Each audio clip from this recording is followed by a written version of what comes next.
sexual orientation, gender equality, awareness of sensitivity, diversity, equity, inclusion, abortion, reproductive health, and reproductive rights out of every rule, regulation, contract, grant, and piece of federal legislation that exists. What? That's an actual quote.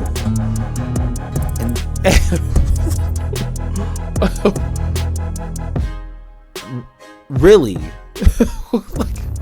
So I'm pretty sure at this point, if you're watching this video as of whenever I put out this video, I'm pretty sure 9 times out of 10 you have heard in some way, shape, or form about Project 2025.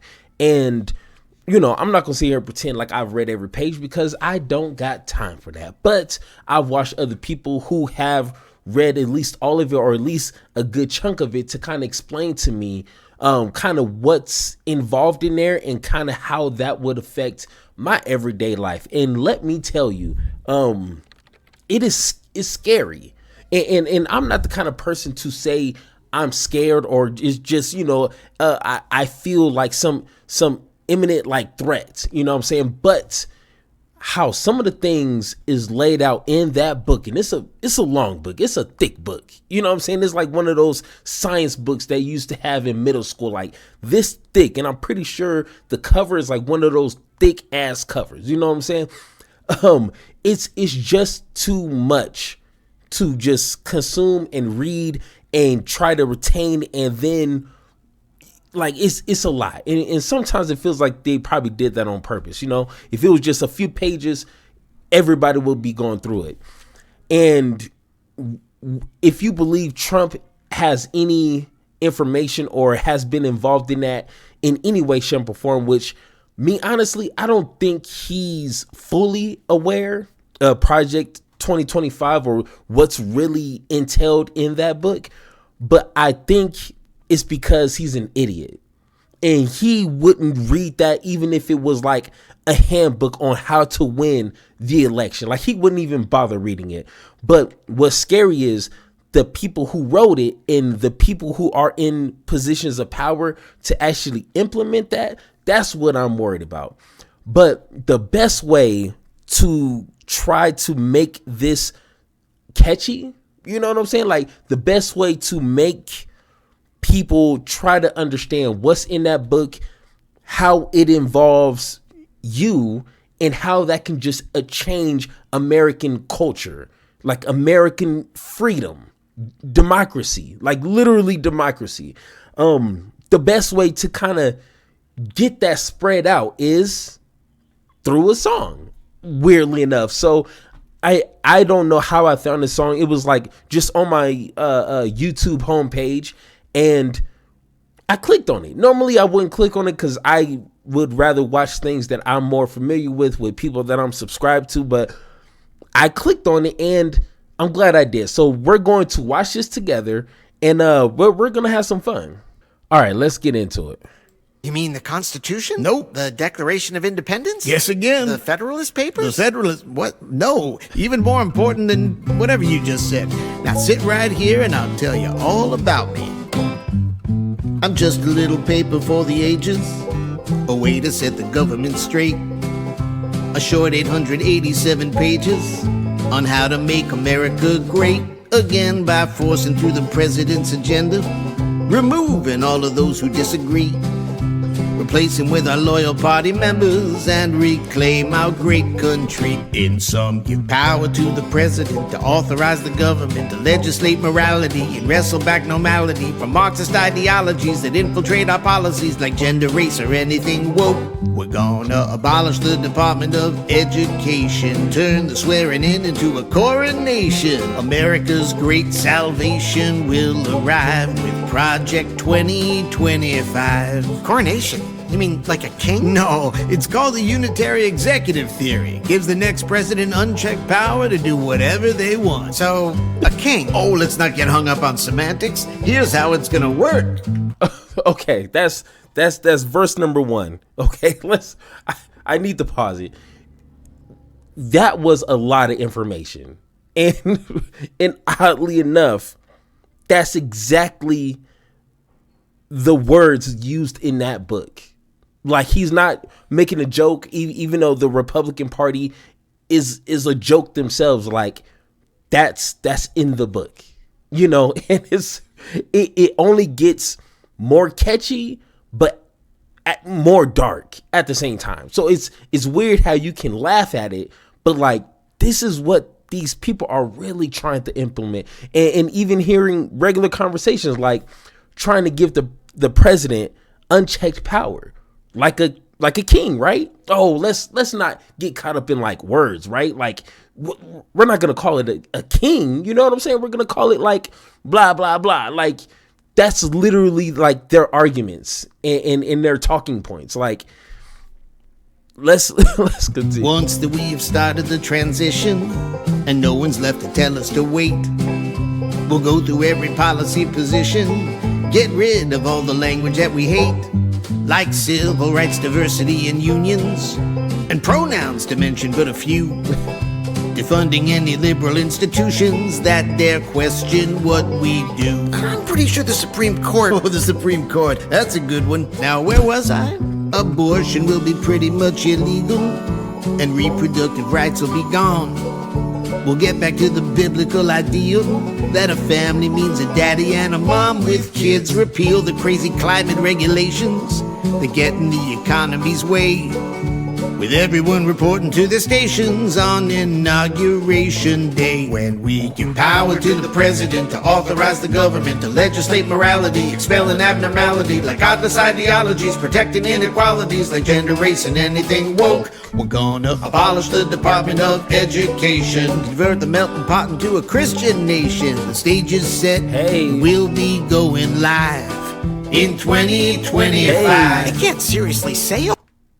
Is he lying? Hey, you watching?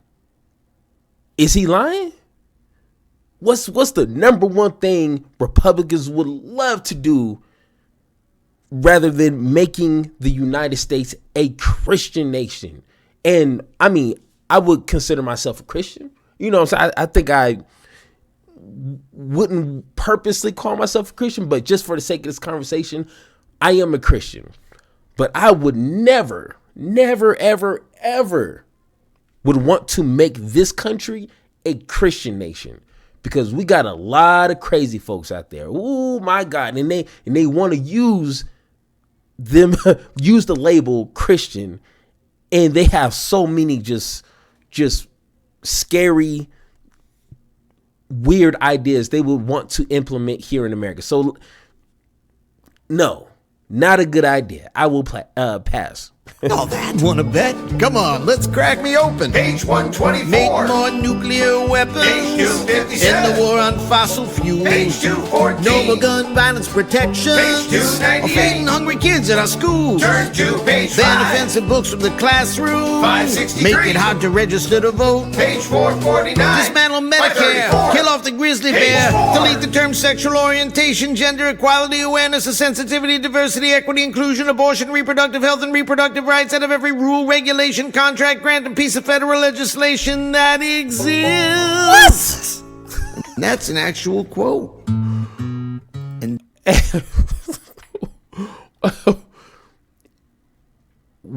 Really?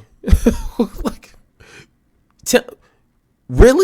really? This is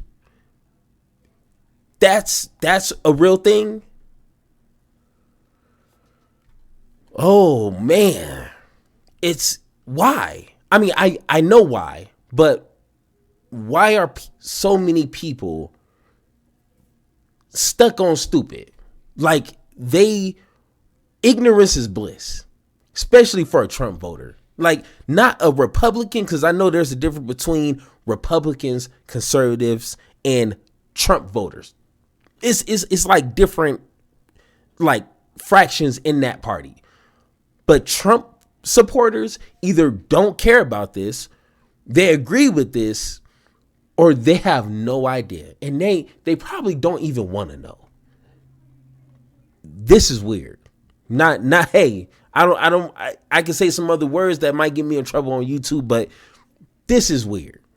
And that's an actual quote. And that, my friend, is only the beginning of how this makes America great. You'll be so overwhelmed with all the winning that you won't know what you've lost till it's too. Wait! This doesn't sound great at all. No? No, it sounds like a fucking nightmare. Well, I guess if you wanted to, there's still some things you can do to stop it. Like what? Well, if you vote to save democracy and stand against autocracy and tell your friends and family, enough with this insanity. We fought too long to part with these essential civil liberties like privacy and equity and bodily autonomy and what defines a family, equality and empathy. And we're not going back. And Now, honestly, if you understand what any of these words mean and how that should be implemented for individual Americans, this is a pretty decent roadmap to an actual democracy. I know it's a million and one things that need to go along with that to have a true democracy, but this is like a good foundation right here. And it's weird because Republicans would scream day and night, crying from the mountaintop. Democrats want to take away your freedom. Democrats want to do this, and they have some crazy schemes that they want to implement and you know, turn your kids trans and all this other weird stuff. But Republicans literally have a book that you can read, that you can purchase. I don't know if you want to waste your money on that, on how they want to take away people's actual liberties and freedoms. Why? I don't know. I swear to God that people love being stupid, love being ignorant. And maybe we can stop this radical abomination. The future all depends on your participation. That's the way democracy will thrive.